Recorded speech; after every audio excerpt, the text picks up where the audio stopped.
हाँ जी क्लास, तो आज वाली क्लास में हम स्टार्ट करने वाले हैं क्लास 9 का मैथ्स में चैप्टर नंबर 3 जो कि हमारा होने वाला है द वर्ल्ड ऑफ नंबर।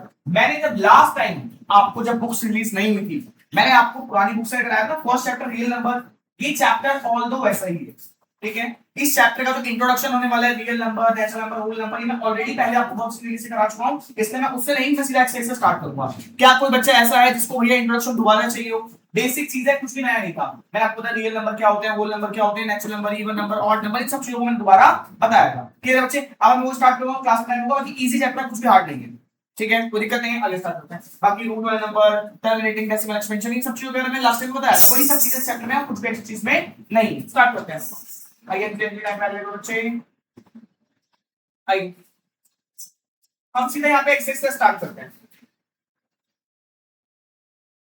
हाँ जी, तो क्लास आज हम स्टार्ट कर रहे हैं। हाँ जी, देखिए हम चैप्टर 3 स्टार्ट कर रहे हैं मैथ्स में, ठीक है। अब जो मैंने मैथ्स में आपको स्टार्टिंग में चैप्टर 1 करवाया था ना रियल नंबर, सेम वही चैप्टर है, इंट्रोडक्शन में कुछ अलग नहीं है, तो मैं इंट्रोडक्शन नहीं कर रहा हूं, मैं सीधा एक्सरसाइज स्टार्ट कर रहा हूं, ठीक है। बाकी क्वेश्चन बहुत इजी है, प्रैक्टिकल क्वेश्चन है, मजा आएगा क्वेश्चन करने में। ये जो क्वेश्चन है वो रियल लाइफ बेस्ड है, क्वेश्चन करने में आपको बहुत मजा आने वाला है, ठीक है बच्चे। एक सेकंड बस मैं आपको व्यू साइड पे आ जाऊं।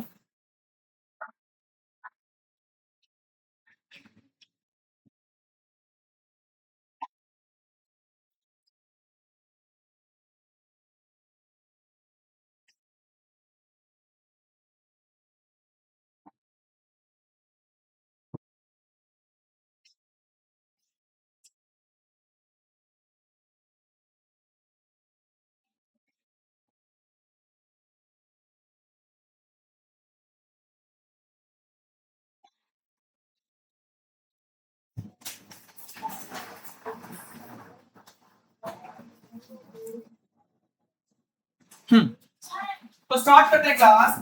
हम स्टार्ट करते हैं फर्स्ट क्वेश्चन के साथ, क्वेश्चन नंबर 1, जो कि हम बोलेंगे एक्सरसाइज 3.1 का पहला क्वेश्चन है। ये देखिए बच्चों, आपको क्वेश्चन में बोला गया है अ merchant in the port city of Lothal. अब देखिए बच्चे, थोड़ा प्रैक्टिकल क्वेश्चन से समझ के करिएगा। फुल हैंड्स, यहां से सीटिंग अरेंजमेंट चेंज करते हैं, बच्चे वहां से खड़े हो जाइए, आगे आ जाइए फास्ट। माधव फ्रंट डेस्क पे फास्ट क्विक, गौरव क्या बैठ गया, माधव इधर फर्स्ट डेस्क पे, विक्रम गौरव के साथ fast finish, front desk fast.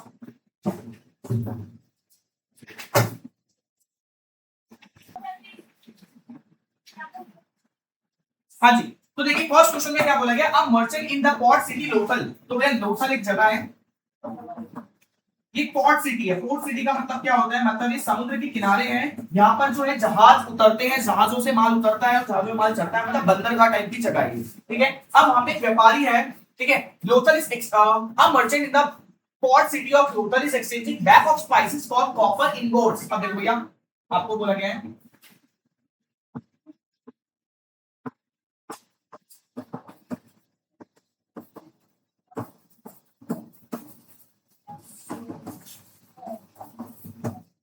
Copper इनगोट्स का मतलब है, जैसे आप देखोगे कि कॉपर की सिल्लियां, कॉपर की सिल्लियां मतलब कॉपर की ब्रिक्स होती है, ईंटें बना दी जाती है कॉपर की। तो वैसे आपने मूवीज वगैरह में देखा होगा सोने की ईंट, तो वैसे ही कॉपर की ईंट्स वगैरह बना दी जाती है। तो क्वेश्चन में आपको क्या बोला गया, क्वेश्चन में आपको बोला गया है कि एक व्यापारी है, एक मर्चेंट है, जो कि लोकल पोर्ट सिटी में व्यापार कर रहा है। वो क्या कर रहा है भैया, स्पाइसेस के बदले कॉपर इनगोट्स दे रहा है, यानी मसाले ले रहा है, बदले में कॉपर दे रहा है। जैसे आप भी करते हो भाई, सामान लेते हो बदले में पैसे दे देते हो, करते हो नहीं करते हो भाई? आप बाजार जाते हो, बाजार में आप किसी मार्केट में जाते हो तो आप सामान लेते हो, बदले में उनको पैसे दे देते हो। सो सेम उसमें वही हो रहा है, इसमें स्पाइसेस मसाले लिए जा रहे हैं, बदले में कॉपर इनगोट्स दिए जा रहे हैं। क्वेश्चन समझ आया? क्वेश्चन में कोई दिक्कत परेशानी? अब आपको आगे बोलेंगे he receive 15 ingots for every 2 bag of spices.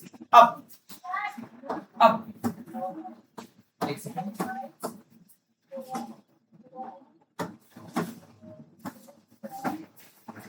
हाँ जी, आपको बोला गया है कि भैया 2 bags of spices, 2 bags of spices बराबर है 15 कॉपर इनगोट्स के। यानी अगर आपको 2 मसाले के कट्टे चाहिए, 2 मसाले के बैग चाहिए, तो उसके लिए आपको 15 कॉपर की ईंट्स देनी पड़ेगी, इनगोट्स देने पड़ेंगे। समझ आ रहा है? समझ आ रहा है, ठीक है। मतलब जो मसाले हैं वो काफी महंगे हैं, 2 बैग खरीदने के लिए आपको 15 कॉपर के इनगोट्स देने पड़ेंगे, 15 कॉपर की सिक्कियां देनी पड़ेगी आपको। आगे स्टार्ट करते हैं। If he bring 12 bags for spices to the market, how much copper ingots will he leave with?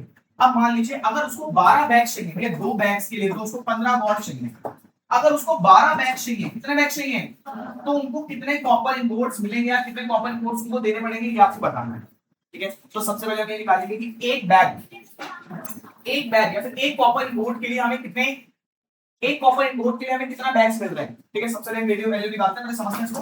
तो क्वेश्चन का आपको ओवरव्यू समझ आया। क्वेश्चन में क्या बोला गया है, क्वेश्चन में आपको बोला गया है कि भैया एक व्यापारी है, एक मर्चेंट है,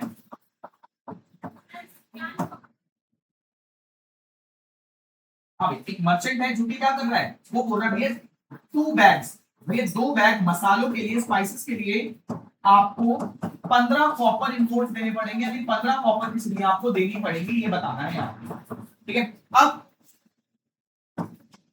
आपको बोला है अगर उसको 12 बैग चाहिए हो, उस मर्चेंट को 12 बैग चाहिए हो, तो उसको कितने कॉपर इनपुट्स देने पड़ेंगे। अ merchant in the port city local exchanging bags of spices, मतलब स्पाइसेस के बदले उसको ही रिसीव 15 बैग फॉर 2 बैग्स। मैं क्या हूं, मैं व्यापारी हूं, मेरे पास बहुत सारे मसाले हैं, मैं दो बोरे जब मसाले के देता हूं तो मुझे 15 इनगोट्स मिलते हैं, 15 कॉपर के इनगोट्स मिलते हैं। अब he receive 15 ingots for every 2 bags, 2 bag के लिए 15 इनगोट्स मुझे मिलते हैं, मैं व्यापारी हूं भैया। ठीक है, मैं मसाले बेचता हूं, 2 बैग मसाले के लिए मुझे 15 इनगोट्स मिलते हैं। If he bring 12 bags of spices to the market, how much copper ingot he gets. अगर मैं 12 मसाले लेके आया हूं, आज मैं बाजार में 12 मसाले लेके आया हूं, 12 मसाले के बैग में बेचूंगा तो मुझे कितने पैसे मिलेंगे, मुझे कितने कॉपर इनगोट्स मिलेंगे ये बताना है मुझे। ठीक है, तो सबसे पहले मैं ये पता लगाऊंगा कि एक कॉपर इनगोट्स के बदले कितने बैग मिलेंगे। ठीक है भैया, तो देखो आपको एक क्वेश्चन करनी पड़ेगी। हाँ भैया, नेक्स्ट।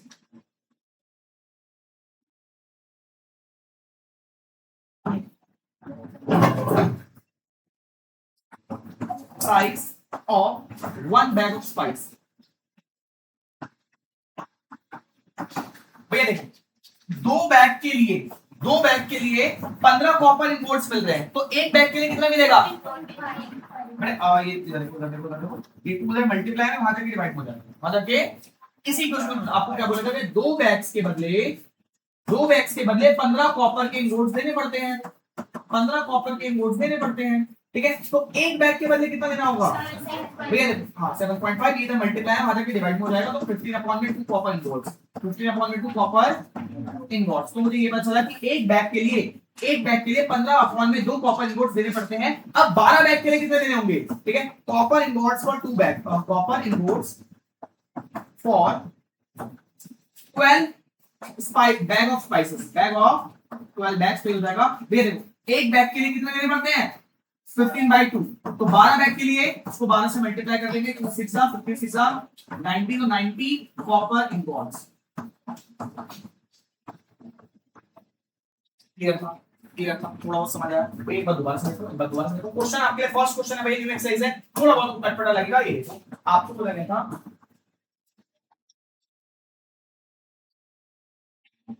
आपको बोला गया 2 बैग के लिए, भाई 2 बैग स्पाइसेस के लिए आपको 15 कॉपर इनगोट्स मिलते हैं, 15 कॉपर की आपको सिलियां मिलती हैं। तो सबसे पहले हमने ये पता लगाया कि एक बैग के लिए, क्योंकि मुझे ये निकालना है, एट लास्ट मुझे ये निकालना है कि 12 बैग के लिए कितने कॉपर इनगोट्स मिलेंगे, तो पहले मैं एक बैग का निकाल दूंगा, तो भाई दो बैग के लिए 15 कॉपर इनगोट्स मिल रहे हैं, एक बैग के लिए कितना मिलेगा, भाई देखो ये तो मल्टीप्लाई वहां जाके डिवाइड होगा, वहां जाके डिवाइड। तो मुझे समझ आ रहा है, मुझे पता चला कि भैया एक बैग के लिए 15/2 कॉपर इनगोट्स मिलेंगे, 15/2 कॉपर इनगोट्स मिलेंगे, यहाँ मल्टीप्लाई में वहां जाके डिवाइड। या अगर आप कॉमन सेंस लगा सकते हो, 2 बैग के लिए 15 कॉपर इनगोट्स देने पड़ रहे हैं, तो एक बैग के लिए 7.5 कॉपर इनगोट्स देने होंगे, मतलब इसका आधा कर देना होगा, या फिर आप ऐसे भी देख सकते हो कि देखो भाई इधर दो एक का निकाला, दोनों साइड 2 से डिवाइड कर दोगे, तब भी 2 से डिवाइड करने के बाद आपको पता चल जाएगा कि भाई एक बैग के लिए कितने कॉपर इनगोट्स आपको देने पड़ेंगे। समझ आ रहा है। तो मुझे यहाँ पे चला कि एक बैग के लिए हमें 15 कॉपर इनगोट्स मिल रहा है, मेरे पास कितने बैग है, 12 बैग। कितने बैग है, एक बैग के लिए 15 कॉपर मिल, तो 12 बैग के लिए, तो 15 को भैया 12 को 15/2 से मल्टीप्लाई कर देंगे, तो भाई 2 से 6 घटाएगा, 15 6 90, तो 90 कॉपर इनगोट्स आ जाएंगे। चेस्टा beyond time, okay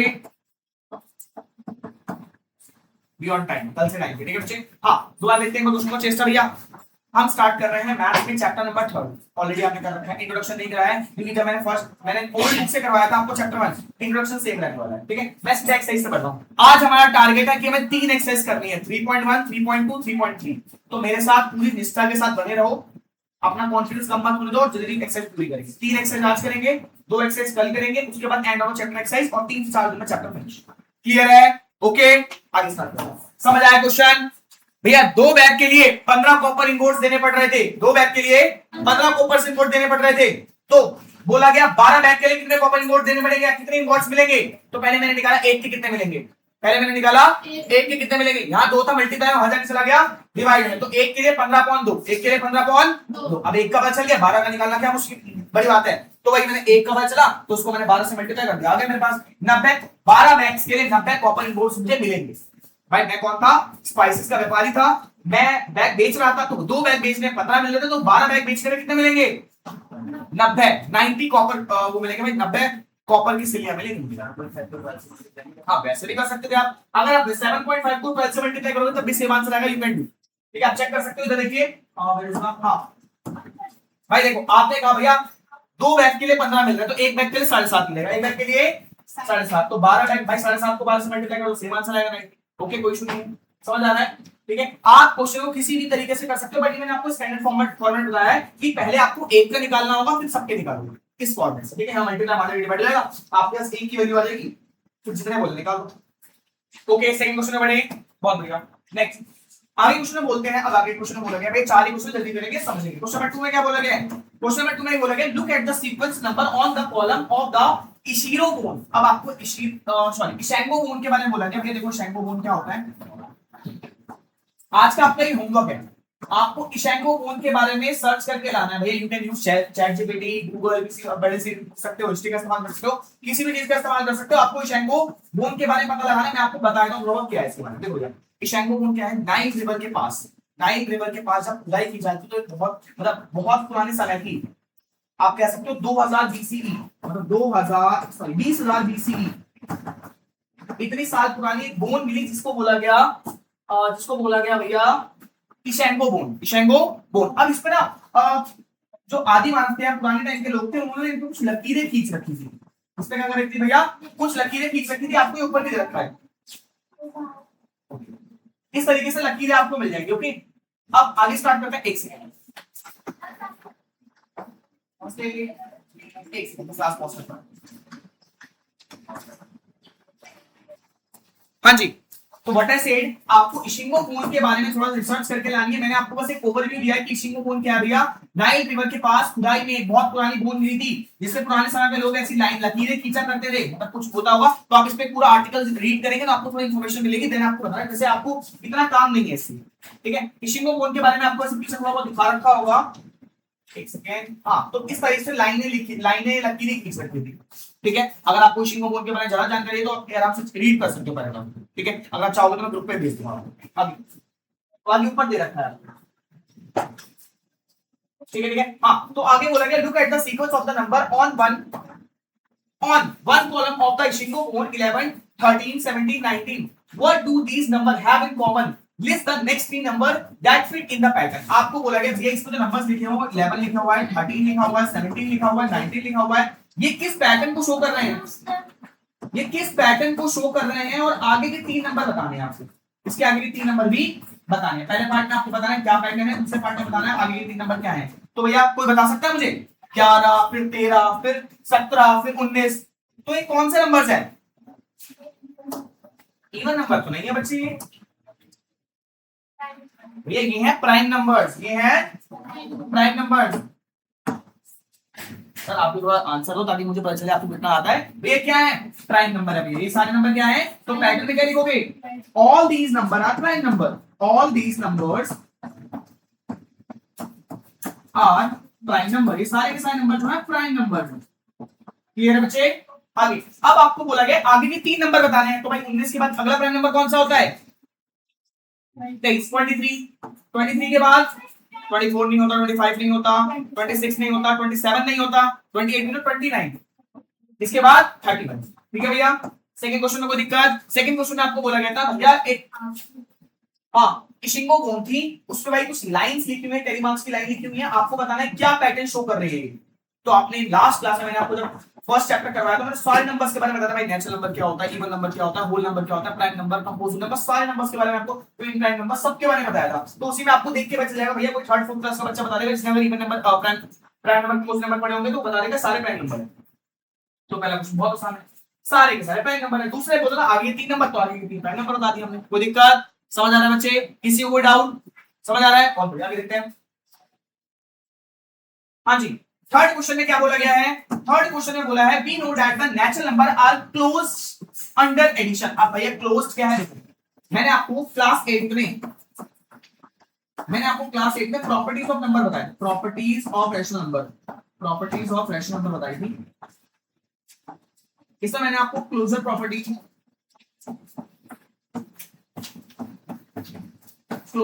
associative property, distributive property सबके बारे में बताया था। याद है? तो हमने पढ़ा था क्लोजर प्रॉपर्टी क्या होता है, अगर हम दो रैशनल नंबर को प्लस करें या दो रैशनल नंबर को मल्टीप्लाई करें तो आंसर में एक रैशनल नंबर आता है। ये था क्लोजर प्रॉपर्टी, ये था क्लोजर, मैंने कहा था अगली क्लास में काम आएगा। सेम वही चीज आपको बोली गई है, आपको बोला गया है we know that the natural number are closure under addition. मतलब अगर हम नेचुरल नंबर को प्लस करें तो वो क्लोजर प्रॉपर्टी को शो करते हैं। अगर हम नेचुरल नंबर को प्लस करें तो क्लोजर प्रॉपर्टी को शो करता है। नहीं, दो नेचुरल नंबर को प्लस करने के बाद आंसर में एक नेचुरल नंबर ही आएगा। आगे The sum of any two natural number is always a natural number। यहाँ पे आपको आंसर भी दे रखा है, क्वेश्चन क्या होता है, are they closer under subtraction? Provide a couple of example to justify your answer। क्या ये माइनस में भी होगा? मतलब दो नेचुरल नंबर को प्लस करते हो तो आंसर में एक नेचुरल नंबर आता है, क्या माइनस में भी ऐसा होगा? तो मैंने आपको ये 8th क्लास में ही बताया था कि सिर्फ और सिर्फ प्लस में और मल्टीप्लाई में काम करता है, एडिशन और डिवाइड में काम नहीं करता। ठीक है, तो सबसे पहला हाँ जी, तो सबसे पहले शो करते हैं, हम लिखेंगे no natural numbers are not closure under subtraction. हाँ जी, तो नहीं नेचुरल नंबर सब्ट्रैक्शन के अंदर क्लोजर प्रॉपर्टी को फॉलो नहीं करेंगे। इसके आपको दो एग्जांपल देने, आपको बोला कपल ऑफ एग्जांपल ही देना है। तो देखो बच्चे, सबसे पहला अगर मैं 4 + 5 करूं तो आंसर 9 आएगा। क्या आएगा? 9। मतलब दो नेचुरल, ये भी एक नेचुरल नंबर है, ये भी एक नेचुरल नंबर है, और एक नेचुरल नंबर को प्लस करके आंसर में नेचुरल नंबर आया है ना भैया। एडिशन में तो क्या काम है, एडिशन में तो ये क्लोजर प्रॉपर्टी को शो कर रहा है, लेकिन अगर मैं इसी को सब्ट्रैक्शन में करूं तो देखो बच्चे, मैं 4 अगर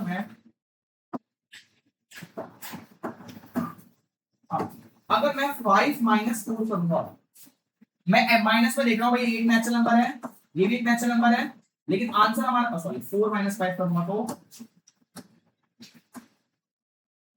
हाँ जी 4 - 5 करूंगा तो आंसर मेरा माइनस का 1 आएगा। क्या आएगा? ये एक नेचुरल नंबर नहीं है, ये क्या है, ये इंटीजर है। ये क्या है? ये इंटीजर। तो भाई ये उस प्रॉपर्टी को फॉलो नहीं कर रहा, ये प्रॉपर्टी को फॉलो नहीं कर रहा। सेम इस तरीके से आप और भी दिखा सकते हो। एग्जांपल दो, आपको कपल ऑफ एग्जांपल दिखाने हैं, एक दो एग्जांपल नहीं दिखाने हैं। अब 10 में से अगर आप 4 को माइनस करोगे तो आंसर 4 में से 10 को माइनस करोगे, अगर आप 4 में से 10 को माइनस करोगे -6 आंसर आएगा, जो कि इंटीजर है, नेचुरल नंबर नहीं है, नॉट नेचुरल। क्लियर है? समझ आ रहा है? समझ आया? ये क्वेश्चन किसको समझ नहीं आया तो कर लो। क्वेश्चन में बोला नहीं, क्वेश्चन में बोला गया है कि आपको पता है नेचुरल नंबर जो होते हैं एडिशन वाले कॉन्सेप्ट में वो क्लोजर प्रॉपर्टी को शो करते हैं। मतलब जब हम दो नेचुरल नंबर को प्लस करेंगे तो आंसर भी नेचुरल नंबर आएगा। क्लोजर प्रॉपर्टी ये बोलता है ना, क्लोजर प्रॉपर्टी ये बोलता है कि दो नेचुरल नंबर होते हैं, अगर हम दो नेचुरल नंबर को प्लस करें या मल्टीप्लाई करें तो आंसर नेचुरल नंबर आएगा। क्या ये सब्ट्रैक्शन में भी काम करेगा? तो हमें पहली बात भाई ये सब्ट्रैक्शन में काम नहीं करेगा, एग्जांपल देना है। तो भैया एग्जांपल मैंने दिया कि अगर मैं 4 में से 5 को माइनस करूंगा, भाई 4 एक नेचुरल नंबर है, 5 एक नेचुरल नंबर है, अगर माइनस करूंगा तो आंसर माइनस का 1 आएगा। अब माइनस का 1 एक नेचुरल नंबर नहीं है, माइनस का 1 एक इंटीजर है। माइनस का 1 क्या है? सेम गोस टू अगर मैं 4 में 10 को माइनस करूंगा तो आंसर मेरा -6 आएगा। -6 नेचुरल नंबर नहीं है, -6 क्या है? इंटीजर। ओके, अब क्लियर है? अब क्लियर है? अगर यहां पर भी एक नेचुरल नंबर आ रहा होता तो मैं बोलता कि हाँ भाई ये सब्ट्रैक्शन में भी काम कर रहे हैं, लेकिन सब्ट्रैक्शन में काम नहीं कर रहा। सब्ट्रैक्शन में भैया आंसर जो है इंटीजर आ रहा है। क्या है भैया? क्वेश्चन नंबर 3 बहुत इजी डन हो गया। क्वेश्चन नंबर 4 है भैया, बस पहले साइड डन हो जाएगी आपकी। हां जी, बेटा 10 में से 4 करेंगे तो आंसर मेरा 6 आएगा, ठीक है, लेकिन सारे उसमें तो भाई नेचुरल नंबर सारे केस में तो काम नहीं करेगा, सारे केस में तो काम नहीं करेगा, है ना। इसलिए सारे केसेस में काम करना चाहिए, तभी हम बोलेंगे कि वो क्लोजर है। भाई थोड़े बहुत में काम करा, थोड़े बहुत में काम नहीं करा तो क्लोजर थोड़ी बोलूंगा, है ना। जैसे क्या होता है, टॉपर कब बनता है, जब उसको सारे सब्जेक्ट में अच्छे नंबर आ रहे होते हैं। ऐसा नहीं होगा कि एक दो में अच्छे नंबर आ रहे हैं बाकी सब में गंदे नंबर आ रहे हैं, ऐसा तो नहीं होना चाहिए। आगे, हाँ जी। अब ancient Indian use the joint of their fingers to count the particular skill seen today.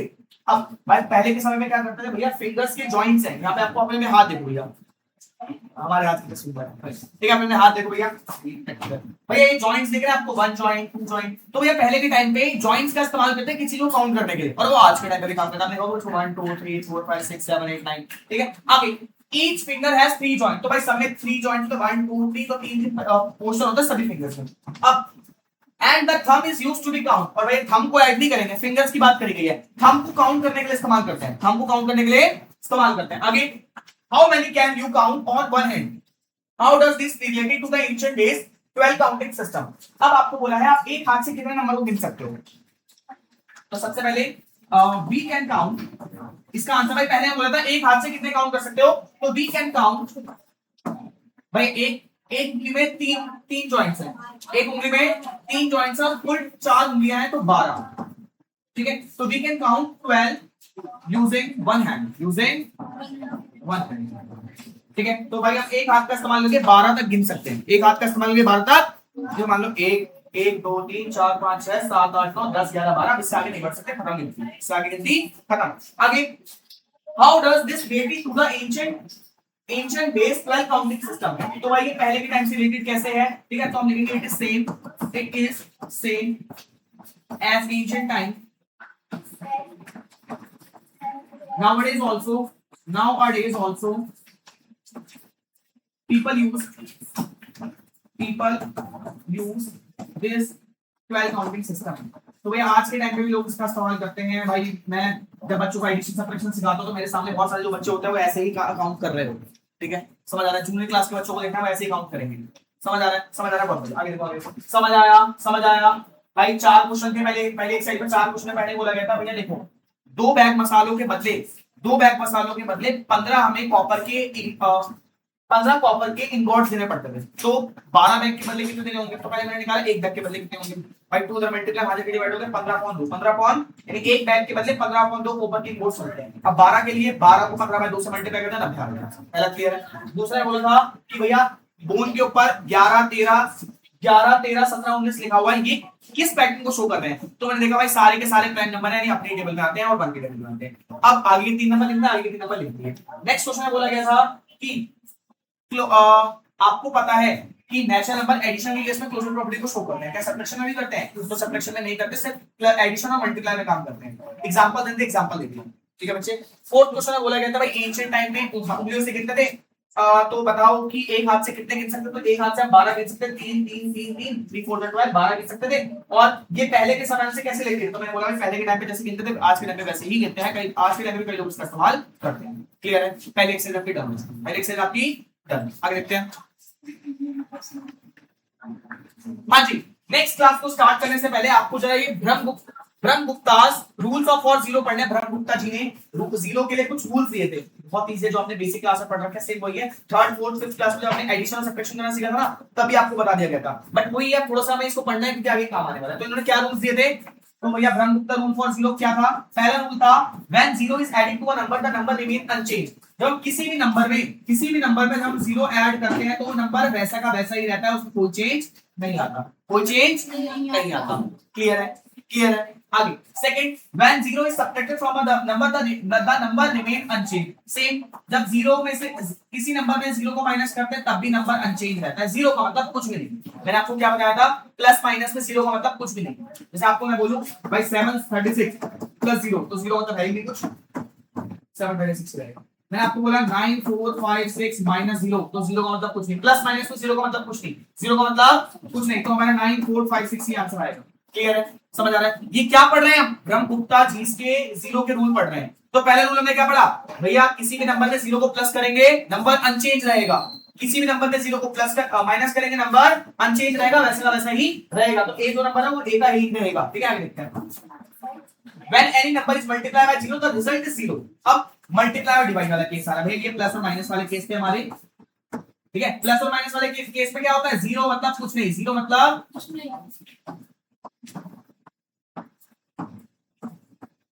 ठीक है। अब तीसरा तीसरा कॉन्सेप्ट देखते हैं। अब आपको बोला है किसी भी नंबर को अगर जीरो से मल्टीप्लाई करोगे, अब भाई मल्टीप्लाई करके जीरो में पावर आ जाती है, जीरो मल्टीप्लाई करके जीरो में पावर आती है। जीरो कहता है अगर कोई भी मेरे से मल्टीप्लाई होगा तो सबको जीरो कर दूंगा, कोई भी मेरे से मल्टीप्लाई होगा सबको जीरो कर दूंगा, ठीक है भैया। तो किसी भी नंबर को अगर आप जीरो से मल्टीप्लाई करते हो तो आंसर आपका जीरो आता है। आंसर आपका क्या आता है, जीरो। आगे देखते हैं। मुझे लग रहा है मैं आपको थर्ड फोर्थ क्लास की बात बता रहा हूँ, ठीक है। एक चीज और देखो, वैसे स्कूल के अंदर नहीं है, मैं आपको बताता हूँ। किसी भी नंबर को अगर हम जीरो से डिवाइड करते हो तो आंसर हमारा इंफिनिटी आता है, मतलब उसका आंसर हम नहीं निकाल सकते। क्लियर है, क्लियर है। ये आपका सीन है, बट मैंने आपको एक्स्ट्रा बता दिया थोड़ा सा भाई। ये हमारा मल्टीप्लाई और डिवाइड वाला कॉन्सेप्ट था। मल्टीप्लाई में क्या है, जीरो सबको अपने जैसा बना देगा, जीरो सबको अपने जैसा बना देगा, सबको अपने जैसा बना देगा। कोई दिक्कत, कोई दिक्कत। स्टार्ट करें अगला। बहुत बढ़िया, ये ब्रह्मगुप्ता जी के रूल समझ आ गए आपको, बहुत बढ़िया। आगे देखते हैं। नेक्स्ट है हमारा, तो यहाँ पे देखो बच्चे, इंटीजर्स के बारे में बता रखा। मैं इंटीजर्स के बारे में आपको बता चुका हूं कि अगर आप लेफ्ट साइड पे जाओगे, लेफ्ट साइड पे तो आपको नेगेटिव नंबर को देखने को मिलेंगे, राइट साइड पे जाओगे तो आपको पॉजिटिव नंबर देखने को मिलेंगे, जिसको हम धना मतलब धना और ऋण बोलते हैं। आपको पता है इसके बारे में।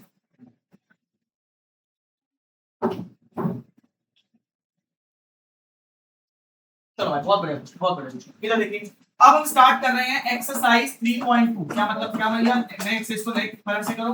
ओके, नए तरीके से करते हैं। आज देखिए देखिए देखिए, अब हाँ जी, क्वेश्चन में बोला गया है, पहला क्वेश्चन देखते हैं गाइस। पूरे फोकस क्या था, फोकस सामने। क्वेश्चन में क्या बोला है, the temperature in the high altitude desert of Ladakh is recorded at 4 degree moon. अब भैया आपको पता है लद्दाख में कितनी ठंड होती है, आपको पता है लद्दाख में कितनी ठंड होती है। लद्दाख में दोपहर के टाइम, लद्दाख में दोपहर के टाइम आफ्टरनून, जहां यहाँ पे दोपहर के टाइम 50 पर डिग्री सेल्सियस बोलता है, वहां पे सिर्फ 4 डिग्री रहता है। 4 डिग्री मतलब बहुत ठंड। आप एसी को 16 पे करते हो तो ठंड लगने लग जाती है, वहां 4 रहता है दोपहर के टाइम पे, मतलब कड़कड़ाती ठंड रहती है 4 दोपहर के टाइम पे, ठीक है। तो भाई आफ्टरनून में कितना टेम्परेचर रहता है, 4 डिग्री सेल्सियस, ठीक है। आगे by midnight it drop by 50 degree celsius. अब आधी रात तक आते आते भैया देखो, रात तो टेम्परेचर सफर कम हो जाता है, तो रात आते आते मिडनाइट आधी रात तक टेम्परेचर कितना होता है भैया, 15 डिग्री गिर जाता है। 15 डिग्री गिर जाता है, 15 डिग्री कम हो जाता है। तो आपको बताना है what is the midnight temperature. तो भैया देखो, दोपहर में टेम्परेचर कितना है, 4 डिग्री सेल्सियस। दोपहर में टेम्परेचर कितना है, 4 डिग्री सेल्सियस। अब आधी रात को 15 डिग्री गिर जाए, कितना हो जाएगा। तो आपको ऐसा कुछ नहीं करना भाई, 4 डिग्री सेल्सियस सुबह दोपहर में था, इसमें से माइनस कर दोगे 15 डिग्री सेल्सियस, तो आंसर आ जाएगा भैया प्लस माइनस माइनस। 15 में 4 जाएंगे 11 बचेंगे, 15 बड़ा 15 डिग्री माइनस, तो माइनस का 11 डिग्री सेल्सियस आपका आंसर आ जाएगा। यानी आधी रात को टेम्परेचर हो जाएगा, हो जाएगा माइनस का 11 डिग्री सेल्सियस। कुछ नहीं करना था, 4 में से आपको 15 डिग्री माइनस कम कर देना था, क्योंकि 15 डिग्री टेम्परेचर कम हो गया था। समझ आया बच्चे, समझ आया यहाँ पे विकास भाई। बेसिक क्वेश्चन था, कुछ भी नहीं था इसमें, समझ आया। हाँ बेटा, बर्फ का जो फ्रीजिंग, मतलब पानी का जो फ्रीजिंग टेम्परेचर होगा 0 डिग्री सेल्सियस होता है, और जो बॉइलिंग टेम्परेचर होगा 100 डिग्री सेल्सियस होता है। नेक्स्ट क्वेश्चन में पढ़े। नेक्स्ट क्वेश्चन में क्या बोला है भैया, नेक्स्ट क्वेश्चन में बोला है a spice trader take a loan. अब भैया आपको बहुत सारी चीजें दे रखी है, आपको इक्वेशन बना के लिखना है। देखो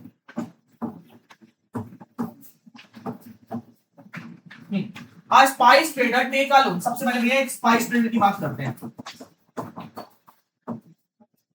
जो बड़े बड़े व्यापारी होते हैं ना, वो अपने सारे खर्चों को लिख के रखते हैं। जो बड़े बड़े व्यापारी होते हैं उन्हें सारे खर्चों को लिख के रखते हैं। आपने देखा होगा, किसी ने किसी दुकान में देखा होगा, उनके पास रेड कलर, रेड कवर वाली बुक होती है ना, वो इतनी मोटी सी कॉपी होती है, उनके अंदर लिख के रखते हैं, लाल कलर की कॉपी, ठीक है। उस पर धागे धागे से लगे होते हैं, ठीक है। वो फटती नहीं है, बहुत मोटी होती है। तो मैंने बचपन में सोचा मैं भी अपने कुछ मिला ऐसी कॉपी, ठीक है। आगे देखते हैं। तो सबसे पहले उन्होंने क्या करा, सबसे पहले spice trader take a loan of rupees 850। तो भैया एक स्पाइस ट्रेडर ने सबसे पहले 800 रुपए का कर्जा लिया। अब भाई कर्जा क्या होता है, नेगेटिव होता है। मतलब अगर हमारे पास बैंक में पैसे ज्यादा है, हमारे पास बैंक में पैसे बढ़े तो प्लस में होंगे, लेकिन अगर हम बैंक से लोन ले रहे तो माइनस में होगा। या बता, पैसे बढ़ते हैं तो प्लस में, घटते हैं तो माइनस में, ठीक है भैया।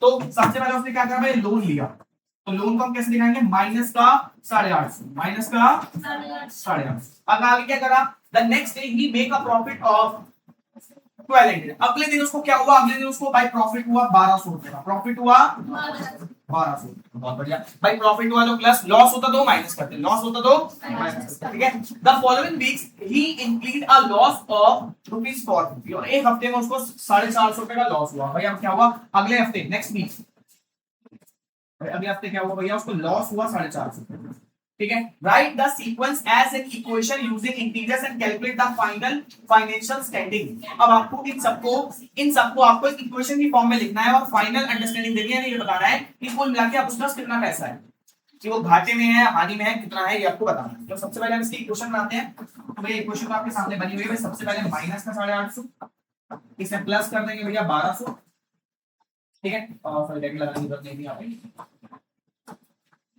हाँ, प्लस कर देंगे 1200, फिर माइनस कर देंगे 450, सॉरी प्लस कर देंगे माइनस का 450। मतलब जो भी इवेंट्स होते हैं सबको हमने आपस में प्लस करा है, जो माइनस वाला उसको ब्रैकेट में रख दिया है। समझ आ रहा है? ये हमने इक्वेशन बनाई, ये हमने क्या बनाई, इक्वेशन। अब इसको सॉल्व करके हम बताएंगे कि उसका कितने पैसे बचे, फाइनल जो अंडरस्टैंडिंग थी वो हम निकालने वाले हैं। क्लियर? आगे देखते हैं। -850 प्लस 1200 प्लस माइनस माइनस। तो मैंने आपको सबसे पहले ये बता रखा है, सबसे पहले काम होता है आमने सामने के साइन को सॉल्व करना। अब दो दो को तो सॉल्व करेंगे, ठीक है बच्चे। अब इन दोनों को सॉल्व करेंगे। सबसे पहले हम प्लस माइनस 1200 में से 850 कर दो, 350 में कितना बचे, 350। बड़ा कौन सा है, 1200, बड़ा नंबर जाएगा प्लस का, उसका भी प्लस रहेगा। अब भैया माइनस का 450 नीचे उतार, कोई दिक्कत। अब प्लस माइनस माइनस, अब 100 बचेगा माइनस का, 100 बचेगा माइनस का, यानी अभी भी वो 100 रुपए के घाटे में, अभी 100 रुपए का कर्जा है उसके ऊपर। 850 का मिला था, 1200 का उसने करा, 450 का फिर लॉस हो गया। अभी भी उसको 100 रुपए किसी को दे दे, ठीक है। अभी भी 100 रुपए उसको किसी को दे देंगे। तो या कैसे फाइनल, ये उसका फाइनल फाइनेंशियल, तो हम लिखेंगे final financial standing is minus डेब्ट, यानी डेब्ट अभी वो 100 रुपए कर्जे में है, 100 रुपए लॉस में। क्लियर है? कोई दिक्कत परेशानी? ये तो 3 मिनट लगता है, बड़ा कॉन्सेप्ट दोगे तो बड़ा भी कर लोगे, बहुत इजी है। इसको नॉर्मल आपने घर में भी करा हुआ। या जैसे मान लो आप और आपका दोस्त ना घूमने गए, जैसे पिकनिक पे जाते हैं, तो यार मैंने 100 रुपए उसको दिए थे, उसके 200 रुपए मैंने बाद में लिए थे, फिर मैंने उसको 50 रुपए की चीज दिलाई थी, फिर उसने मुझे 200 रुपए की चीज दिलाई थी। तो ऐसे आप हिसाब किताब कर सकते हो ना, वही वाली चीज है और कुछ भी नहीं है, ठीक है। तुम लोग इतना ऐसे पक्के हो, मुझे पता है, अपना एक दो बार छोड़ोगे दूसरे का। आगे आगे आगे आगे आ गया नेक्स्ट। और आपको बहुत आसान क्वेश्चन है, बहुत ज्यादा। क्वेश्चन नंबर 3 तो बहुत इजी क्वेश्चन है, सुपर डुपर इजी। अब आपको कैलकुलेट करना है, आपको कैलकुलेट करना है। तो भैया -12 को, ये -12 को 5 से मल्टीप्लाई करना, 12 5 जा 16, माइनस में माइनस लगा देंगे, पहला डन। अब जल्दी से करके दिखाओ मुझे। -8 को -7 से करेंगे फास्ट, माइनस से माइनस करते हैं, 8 7 जा 56। थर्ड वाला क्वेश्चन 0 माइनस 40, तो भैया 0 मतलब कुछ भी नहीं, माइनस का 40 बचेगा। 0 मतलब कुछ भी नहीं, माइनस का, और वेट जाओ,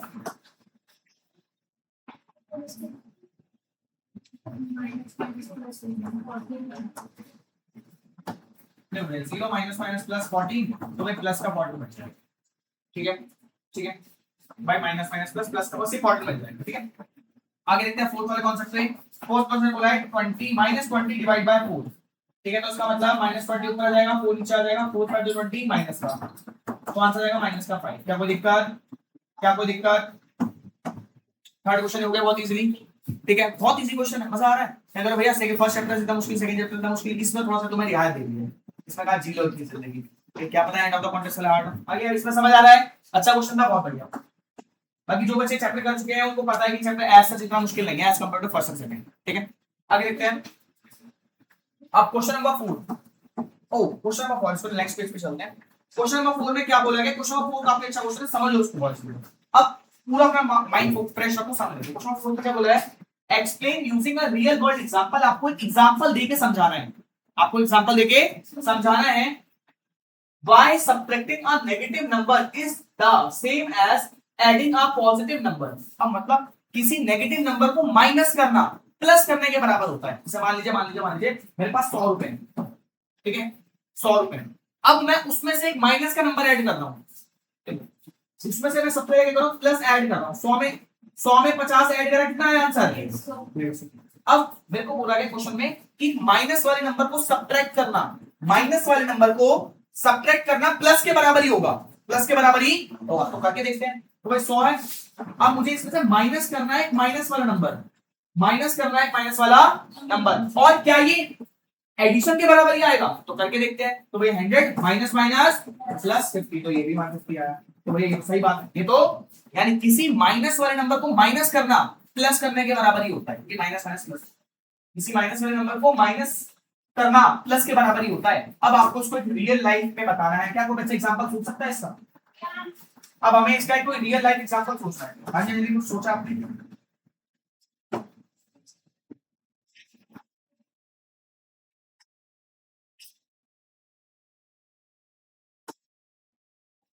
हाँ भैया बताइए अंजलि, सोचिए सोचिए।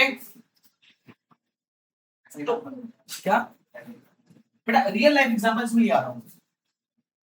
तो देखो इधर देखो इधर देखो, मैं एग्जांपल तुम्हें एग्जांपल मान रहे हैं, एग्जांपल मान रहे हैं। मैं क्रेडिट कार्ड यूज करता हूँ, मैं क्या यूज करता हूँ? क्रेडिट कार्ड, ठीक है। मान लीजिए मेरे क्रेडिट कार्ड में ना 1000 रुपए पड़े हुए हैं, ठीक है। मैं पहले आपको समझा रहा हूँ फिर लिखेंगे। मैं क्रेडिट कार्ड यूज करता हूँ, मेरे क्रेडिट कार्ड में 1000 रुपए पड़े हुए हैं। अब मैंने क्या करा, क्रेडिट कार्ड की एक जो ईएमआई है वो बाउंस कर दी। कहने का मतलब क्रेडिट कार्ड से चीजों को ले लेते हैं फिर हम उसको बाद में पैसे देने पड़ते हैं। मैंने एक ईएमआई बाउंस कर दी, तो मेरे पे ना 500 रुपए की पेनल्टी लग गई। अब पेनल्टी को भैया माइनस से दिखाऊंगा, किससे दिखाऊंगा? माइनस से, ठीक है। अब लेकिन मैंने क्या करा, मैंने फिर अगले पूरे साल, भाई मैंने पहली बात तो मेरे मेरे जो क्रेडिट कार्ड था, मेरे क्रेडिट कार्ड में 1000 रुपए का बैलेंस था, ठीक है ठीक है। अब भाई मैंने एक सामान खरीदा, मान लीजिए मैंने उससे आईफोन खरीदा, मैंने उससे आईफोन खरीदा और आईफोन की ईएमआई बाउंस हो गई। भैया बच्चे फीस टाइम पे नहीं देते इसलिए ईएमआई बाउंस हो गई, ठीक है। ठीक है, मतलब जस्ट एग्जांपल है भाई, ठीक है। नहीं, आईफोन खरीदा भाई, उसकी ईएमआई बाउंस हो गई, जिसकी वजह से क्रेडिट कार्ड कंपनी वालों ने मुझे 500 रुपए का फाइन लगाया। भाई ऐसा होता है, अगर आप कोई भी ईएमआई टाइम पे नहीं भरते हो, अगर आप बैंक से लोन लेते हो कोई भी ईएमआई टाइम पे नहीं भरते हो, तो आपको कोई ना कोई फाइन भरना होता है या तो पेनल्टी लगती है। ठीक है बच्चे, ठीक है बच्चे। नेक्स्ट, अब 500 रुपए की पेनल्टी लगी, ठीक है। अब क्या हुआ, अब मैंने क्या करा भाई, मैं तब से मेरे मेरे दिल का चोट लगता है, आई मीन मेरे को मेरी आंखें खुल गई, तो मैंने क्या करा भाई, आगे से यार सारी ईएमआई टाइम पे भरूंगा, ठीक है। तो मैंने क्या करा, अब अगले साल में सारी ईएमआई टाइम पे भरूंगा, अगले साल में सारी ईएमआई टाइम पे। तो मेरे से खुश होकर कंपनी वाले ने बोला चलो हम आपकी पेनल्टी को कैंसिल करते हैं, आपकी पेनल्टी को कैंसिल करते हैं। तो क्या हुआ भैया, देखो 1000, अब उन्होंने माइनस कर दिया माइनस के 500, ठीक है, यानी 1000 प्लस 500, ठीक है भैया, ठीक है। तो उन्होंने पेनल्टी को हटा दिया, यानी माइनस वाले नंबर को माइनस कर दिया।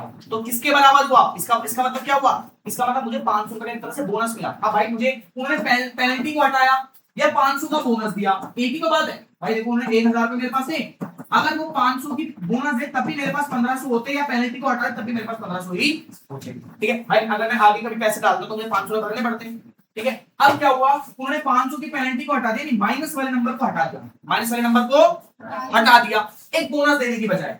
या अगर मुझे 500 का बोनस देते, तो आप देखो भाई क्रेडिट कार्ड में बोनस भी मिलता रहता है, अगर कोई बड़ी हैवी चीजें खरीदते हैं तो बोनस वगैरह मिलता रहता है। तो बोनस देने की बजाय उन्होंने क्या करा भाई, माइनस वाले नंबर को हटा दिया।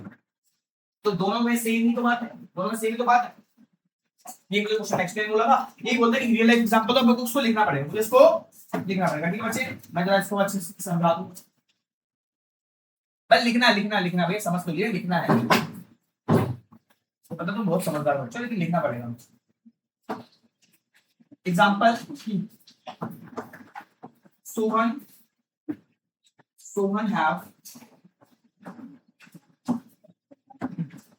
have rupees 1000 in his credit card balance, in his credit card balance। Sohan के पास 1000 रुपए उसके क्रेडिट कार्ड के बैलेंस में है। He got a penalty from the company for EMI due। भाई उसकी EMI ड्यू हो गई थी, इसलिए उसकी पेनल्टी लगी, ठीक है।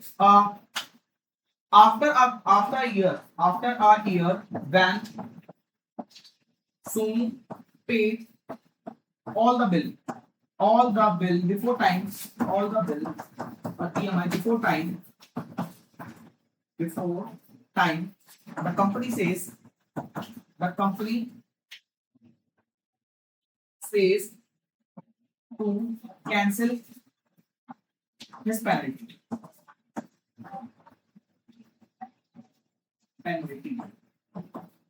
ठीक है। तो उसका क्या हो जाएगा, 1000 रुपए उसके पास थे, अब उसके पास में क्या हुआ था, उन्होंने माइनस कर दी 500 रुपए की पेनल्टी, माइनस कर दी 500 रुपए की पेनल्टी, तो 1000 माइनस माइनस प्लस 500, तो उसके पास 1500 रुपए हो गए, ठीक है। ये सेम रहा अगर वो 1000 का बोनस देते, ये सेम रहता अगर वो 500 का बोनस देते,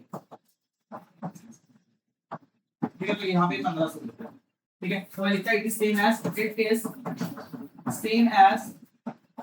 ₹500 बोनस, तो ये 500 के बोनस के बराबर ही है, 500 के बोनस के बराबर ही है। क्लियर है आपको, रियल लाइफ एग्जांपल का दोबारा वो आपकी सेकंड एक्सरसाइज पूरी हो चुकी है। समझ आ रहा है, समझ आ रही है एक्सरसाइज, बहुत बढ़िया। हाँ जी, तो स्टार्ट करते हैं आप एक्सरसाइज 3.3 के साथ, यानी बहुत इजी एक्सरसाइज है भैया, ये बेसिक्स है, एक्सरसाइज 3.3 बोल सकते हो आप इसको। अब देखिए बच्चा, पहले कुछ ने बोला है prove that the following rational number are equal, आपको ये प्रूव करना है कि इक्वल है, क्या ये इक्वल। पहला बोल रखा है 2/3 एंड 4/6, एक सेकेंड। अब यहां पर भैया सबसे पहले रिड्यूस कर दो भाई, इसको तो और रिड्यूस नहीं कर सकते, इसको रिड्यूस कर सकते हैं, 2 to the 4 2 3 6, ये भी 2/3 आ जाएगा, तो मैं लिखूंगा 2/3 बराबर है 2/3 के, ठीक। ऐसे सब में करना है, ऐसे आपको सब में करना है, सेकंड में भी करना है, 5/4 एंड 10/8, ठीक है। जल्दी पहला क्वेश्चन आप लोग पूरा करोगे खुद से, पहला क्वेश्चन आप लोग पूरा खुद से करोगे, मतलब रिड्यूस करो दोनों बराबर हो जाएंगे। सेकंड क्वेश्चन में क्या बोला है, सम निकालना है भैया, एलसीएम लेके सम कर दो, एलसीएम लेके सम कर दो, ठीक है। जल्दी से करना स्टार्ट करिए फास्ट। हाँ जी क्लास, फर्स्ट क्लास के ऑल दो सारे पार्ट हो चुके हैं, फर्स्ट क्वेश्चन के सारे पार्ट हो चुके हैं, एक बार थर्ड वाला पार्ट देखिए इसका, फोर्थ वाला पार्ट देखिए इसका, इसमें जो कंफ्यूजन आ रहा है 9/3 एंड 9, देखो बच्चे 9/3 एंड 3, सबसे पहले काम आपको क्या करना है, देखिए बच्चे 9/3 है एंड 3 के अपॉन में 1 डाल लो, ठीक है। अब इस साइड देखो 3 1 3 3 जाएगा, यहाँ पे भी 3/1 आ जाएगा और यहाँ पे भी 3/1 आ जाएगा, या तो आप चाहो तो इसको डायरेक्टली ऐसे भी कर सकते हो, 9/3 एंड 3 है, तो भाई 3 1 3 3 9, यहाँ पे आ जाएगा 3 एंड 3, अपॉन में मानो तो उसको मेंशन नहीं करते हैं, ठीक है। तो दोनों में से आप कोई फॉर्मेट कर सकते हो, अगर तीन बच्चों ने ये करा ये भी ठीक है, वैसा करा वैसा भी ठीक है, कोई दिक्कत तो नहीं है, ठीक है। अब सेकंड क्वेश्चन देखिए एक बार, सेकंड क्वेश्चन एक बार आपको चेक करा था, बाकी बहुत इजी क्वेश्चन है। सेकंड क्वेश्चन का फर्स्ट पार्ट बोला है 2/5 प्लस 3/10, देखो बच्चे एक आपको चीज बताता हूं, प्लस और माइनस के केस के लिए हमारा डेनोमिनेटर सेम होना चाहिए, प्लस और माइनस के डेनोमिनेटर सेम होना चाहिए, अब डेनोमिनेटर सेम, ये देखो प्लस और माइनस वाले केस में डेनोमिनेटर सेम होना चाहिए, तभी हम प्लस माइनस कर सकते हैं, तभी हम प्लस माइनस। अब डेनोमिनेटर सेम नहीं होगा तो उसके लिए बहुत सारी ट्रिक है हमारे पास, सबसे पहली ट्रिक होती है हमारे पास क्रॉस मल्टीप्लाई वाली ट्रिक होती है भैया। अगर दोनों डेनोमिनेटर एक दूसरे के टेबल में नहीं आ रहे हैं, अगर दोनों डेनोमिनेटर एक दूसरे के टेबल में नहीं आ रहे हैं तो दोनों को क्रॉस मल्टीप्लाई कर दो, ठीक है। दूसरा होता है हमारे पास multiply a term, multiply a term, भाई किसी भी टर्म को मल्टीप्लाई कर दो ताकि डेनोमिनेटर सेम हो जाए, ताकि डेनोमिनेटर सेम हो जाए। और तीसरा हमारा लामबट तरीका एलसीएम होता है जो आपको पता है, ठीक है। अब इधर देखो, यहाँ पे भैया मैं ये दोनों एक दूसरे के टेबल में आ रहे हैं, हाँ भाई 5 और 10 एक टेबल में आते हैं, 5 और 10 एक टेबल में आते हैं, ठीक है। एक सेकंड,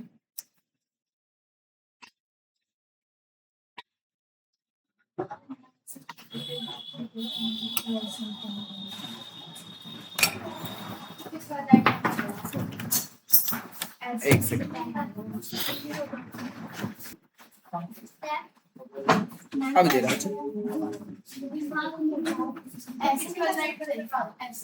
पीछे लाइट बंद करना बच्चे, कोई दिक्कत नहीं, मैंने आपको ये एलसीएम देखो भैया, एलसीएम तरीका सब में लग सकता है, बाकी ये डेनोमिनेटर सेम करने के ये सारे तरीके होते हैं, ठीक है। अब एलसीएम में ज्यादा टाइम लगता है, जल्दी हो जाता है। जैसे अगर मान लीजिए आपके पास ये क्वेश्चन 2 नंबर में नहीं आता, आपके पास एमसीक्यू में आता है, तो एमसीक्यू में आपको टाइम नहीं लगाना, एलसीएम लगा के शुरू कर दो इसको, ठीक है बच्चे।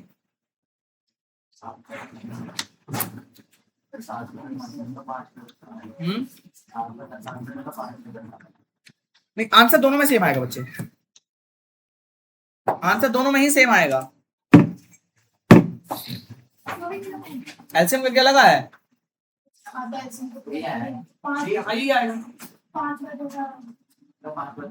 गलत है, सिर्फ गलत है।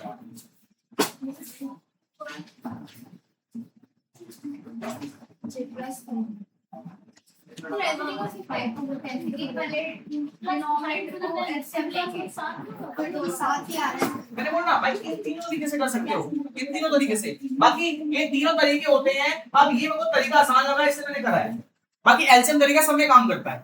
ठीक है, ये मैं आपको एक्स्ट्रा चीजें बता रहा हूँ कि भाई इनसे भी कर सकता हूँ इसको।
ठीक है भैया आवाज 24 बराबर नहीं आया तो 24 बराबर ही आएगा।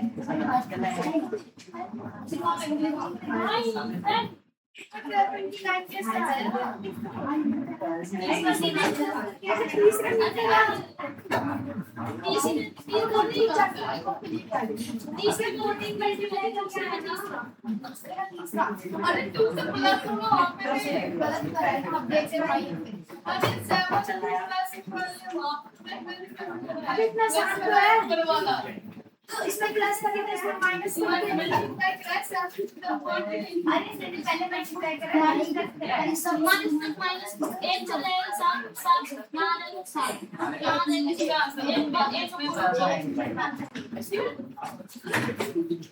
तीसरे वन से गलत होगा सर क्या होगा इसका डिपेंडेंट 14 आएगा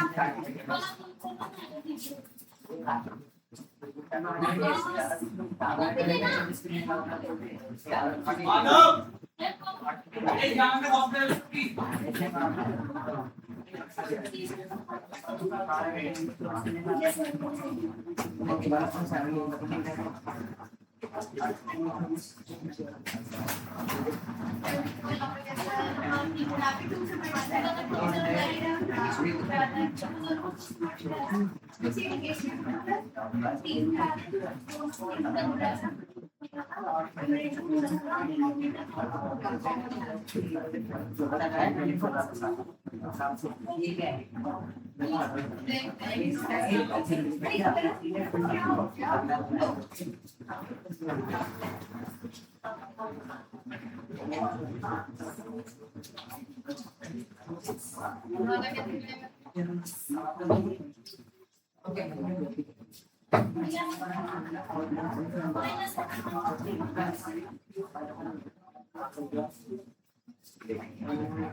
मेरा भी यही आ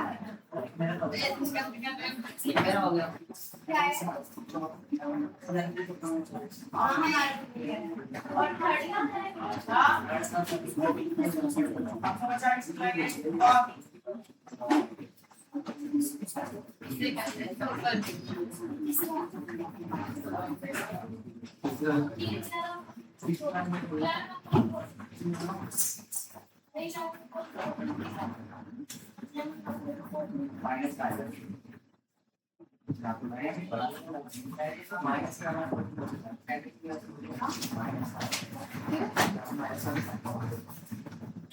क्लास जल्दी के चैप्टर फिनिश करेंगे इसके बाद टिश्यू चैप्टर स्टार्ट करेंगे अपन लोग ठीक है बच्चे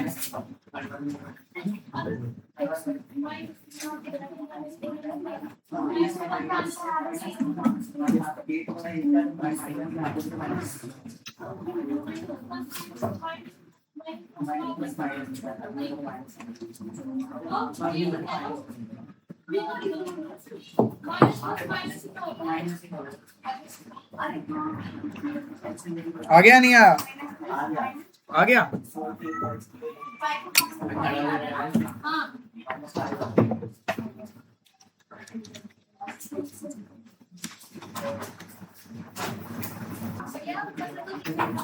क्या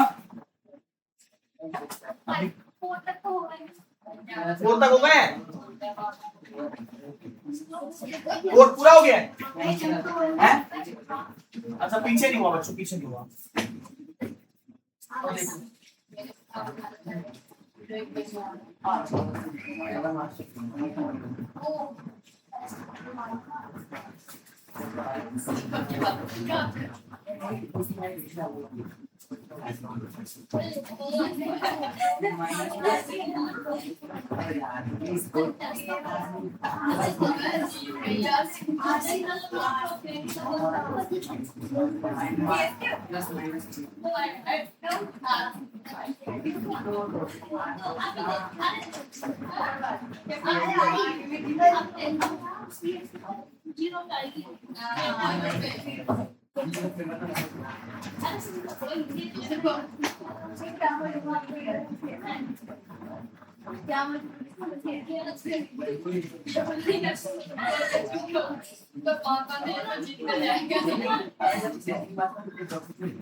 भाई मैं खा चुका हूँ मत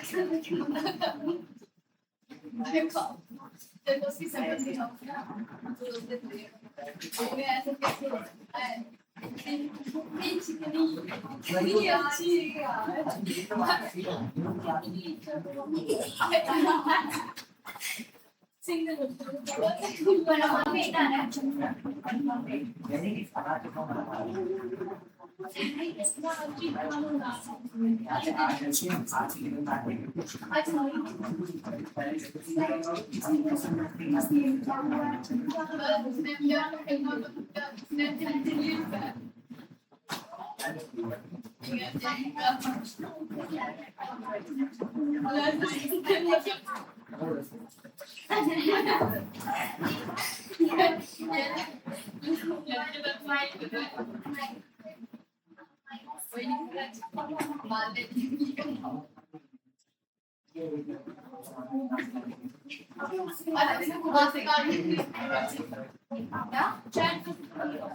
अरे मेरा फोन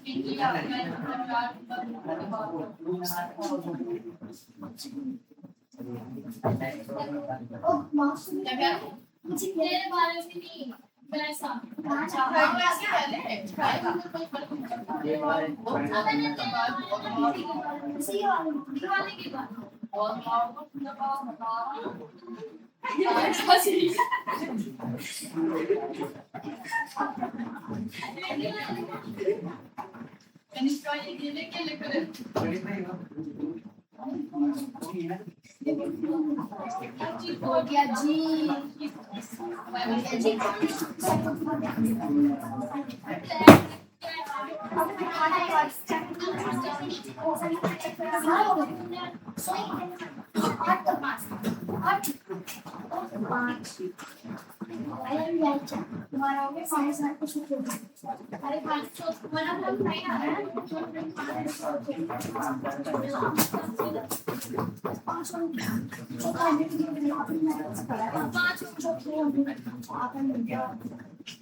इसके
बारे में बता सकते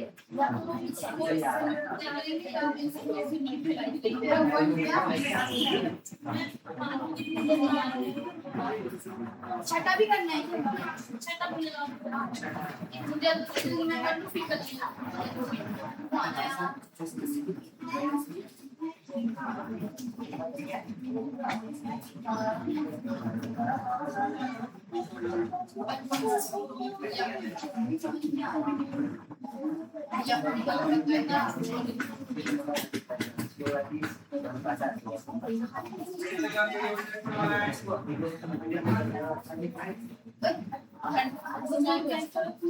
हाँ बच्चों व्हाट्सअप क्या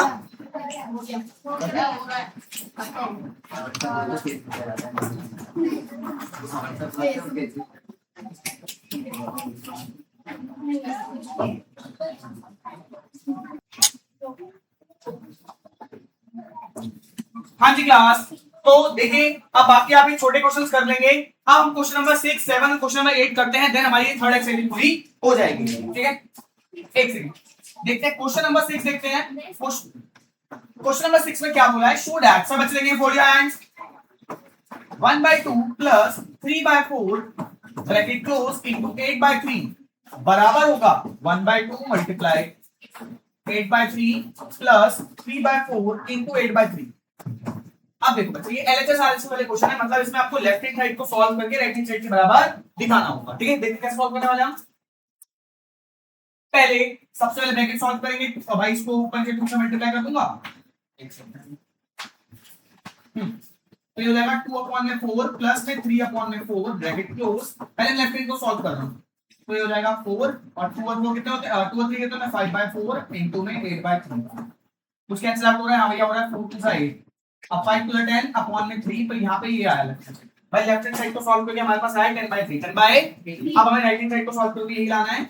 अब देखिए भैया इसमें सबसे पहले ब्रैकेट, सबसे पहले मतलब सबसे पहले ब्रैकेट नहीं है, ऑफ डिवीजन बाय डिवाइड भी नहीं है, मल्टीप्लाई। तो यहाँ पे मल्टीप्लाई का साइन है, यहाँ पे मल्टीप्लाई साइन है, तो मैंने इन दोनों पे ब्रैकेट लगा दिया। ठीक है, तो सबसे पहले यहाँ पे सॉल्व करने वाले 8 कुछ कट रहा है, हां 4 बार पे कट रहा है, तो यहाँ बचेगा 4/3 प्लस यहाँ पे कुछ कट रहा है, हां भैया तो 06 6/3। ठीक है, भाई डिनोमिनेटर तो कॉमन, डिनोमिनेटर तो कॉमन है, तो 3 आ जाएगा। नहीं आएगा ना बेटे ये कॉमन ले लेते हैं, कॉमन ले लेते हैं, डिनोमिनेटर सेम होता है। ठीक है, अब 4 और 6 कितने होते हैं 10। तो आगे भी 10/3 तो हम लिख देंगे LHS equal to RHS, LHS equal to बहुत आसान था ये, तो बहुत आसान था। कोई दिक्कत इजी क्वेश्चन था बहुत ज्यादा। तो क्या आगे स्टार्ट करते हैं। हाँ जी, अब पढ़ते हैं क्वेश्चन नंबर 7 की तरफ। क्वेश्चन नंबर 7 ने बोला है simplify the following using distributive property.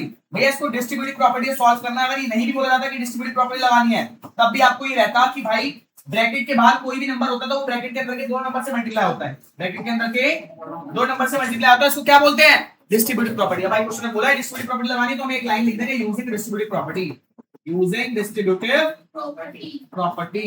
भाई डिस्ट्रीब्यूटिव प्रॉपर्टी का इस्तेमाल करते हुए भाई पहले 7/9 मल्टीप्लाई होगा 6/7 से, मल्टीप्लाई होगा 6 बाय, फिर माइनस का साइन, फिर 7/9 मल्टीप्लाई होगा 3/4 से, किससे मल्टीप्लाई होगा, कोई दिक्कत नहीं, आसान था, बहुत बढ़िया। अब ये तो भाई 7 7 कट जाएगा। अब 3 3 9 3 2 6 3 से कट गया, क्या बचा 2/3 बचा, क्या बचा, अब यहाँ पे 3 बचा 3 3 9 यहाँ बचा 7 अपॉन में 3/12 ये बचा। अब हम जरा भैया माइनस करना है तो इसको अगर ऊपर जब 4 से मल्टीप्लाई कर दो तो भाई डिनोमिनेटर सेम हो जाएगा। तो 4 को 8 अपॉन में 12 माइनस 7 अपॉन में 12 तो 12 आ जाएगा कॉमन। तो 8 में 7 का 1 तो 12 अपॉन में 12 आपका answer.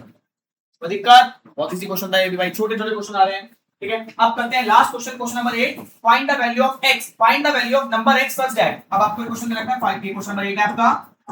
5/6 x plus 3/5 equal to 5/6 x plus 1/2। Solve करते हैं, यहाँ पे डिस्ट्रीब्यूटिव प्रॉपर्टी लगेगी। ठीक है, तो आएगा 5x upon 6 प्लस 5 का 15 upon में 6/30। इधर देखो क्या करा, स्टॉप राइटिंग भाई। सबसे पहले 5/6 को x से मल्टीप्लाई करा, न्यूमरेटर न्यूमरेटर से मल्टीप्लाई और 5x upon में 6 आ गया। प्लस का साइन था प्लस, अब न्यूमरेटर न्यूमरेटर से डिनोमिनेटर डिनोमिनेटर से, तो 5 का 15 और 6/30 अभी आपस में कट जाएंगे तो 15 एकम 15 दूनी, तो क्या बचेगा 5x + 6 यहाँ पे 1/2 1/, अभी और सॉल्व नहीं हो पाएगा। वेट वेट, यहाँ पे ऊपर 3 से मल्टीप्लाई कर देंगे, सॉल्व हो सकता है। ऊपर 3 से मल्टीप्लाई कर देंगे, यहाँ हो जाएगा 5x/6 और यहाँ पे हो जाएगा 3 upon में 6 3 upon में 6। तो यहाँ पे क्या आंसर आ रहा है, यहाँ आएगा 5 से 15 15x upon में 6 15x upon नहीं मल्टीप्लाई कर दिया हमने गलती से। इस स्टेप को दोबारा करते हैं। यहाँ पे सबसे पहले हमने क्या करा, सबसे पहले हमने डिस्ट्रीब्यूटिव प्रॉपर्टी लगाई। हमने 5/6 को x से मल्टीप्लाई करा, 5x/6 आया, क्लियर है। प्लस का साइन था प्लस आया। 5/6 को 3/5 से मल्टीप्लाई करा, 5/6 को 3/5 से मल्टीप्लाई करा, फिर 5 से 5 कट गया, 3 तो 6 1/2 आना चाहिए, 1/2 हमने गलती लिखा।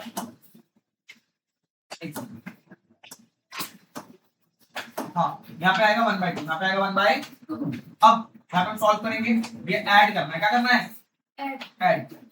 तो ऐड करने के लिए डिनोमिनेटर सेम होना चाहिए, तो भैया इसको पहले 3 से मल्टीप्लाई कर देंगे, ये होगा 5x upon 6, ये हो जाएगा 3 upon में 6 3 upon में by 6 कॉमन आ जाएगा, ऊपर आ जाएगा 5x + 3 5x प्लस, तो दिक्कत ये प्लस नहीं हो सकता इसलिए उसको ऐसे मैच कर दिया। ओके x नंबर का प्लस होता है इतना आपको पता है। आगे देखते हैं यहाँ पे, अब हम सॉल्व करेंगे राइट हैंड साइड को। अब यहाँ पर 2 और 6 का हेल्प देखो, ऊपर यहाँ 3 से मल्टीप्लाई कर देंगे, 5x upon 6 प्लस 3 upon में 6, तो यहाँ पे भी 6 कॉमन आ जाएगा, 5x + 3 आ जाएगा। ठीक है भाई, क्या बचे नहीं बचे, ये नहीं कटेगा। मैंने आपको कल भी बताया था भाई इसके और इन दोनों का कंबाइन में है ये, ठीक है, ऐसे नहीं कटेगा। अब देखो 6 से 6 कट गया, 6 से 6 कट गया भाई, लेफ्ट हैंड साइड और राइट हैंड साइड अगर दोनों डेरिवेटिव सेम हो तो कट सकते हैं। ठीक है, अब आगे सॉल्व करेंगे तो क्या बचेगा 5x + 3 = 5x + 3, ये बिल्कुल सेम है। 5x से 5x कट जाएगा, इधर जाएगा माइनस का हो जाएगा, कट जाएगा, 3 से 3 कट जाएगा तो 0 = 0 आ। मतलब कभी भी ऐसा होता है कि दोनों इक्वेशन पूरी कट जाती है, कभी भी ऐसा होता है कि लेफ्ट हैंड साइड और राइट हैंड पूरी कट जाती है, तो इसका मतलब x की जगह कोई भी वैल्यू रखोगे दोनों बराबर आएंगे, x की जगह कोई वैल्यू रखोगे दोनों बराबर आएंगे। या कितना नहीं करके छोड़ सकता, अगर आप कितना नहीं करके छोड़ दोगे ना तो आप लिखोगे here any value of x, any value of x is equal मतलब x की जगह कोई भी वैल्यू रख दो बराबर ही आएगी, x की जगह कोई भी वैल्यू रख दो बराबर ही आएगी। अगर यहाँ पे x की जगह मान रखोगे, यहाँ पे x की जगह मान रखोगे तब भी बराबर आएगा, कोई भी वैल्यू रखो x की जगह बराबर ही आने वाला है। कोई दिक्कत परेशानी, इसलिए आपके 30 एक्सरसाइज पूरी हो चुकी है। ठीक है, आज हमने 3 एक्सरसाइज करी, 3.1 3.2 3.3। कोई भी डाउट आएगा आप मुझसे पूछ लीजिएगा, घर पे प्रैक्टिस करिए आप। ओके,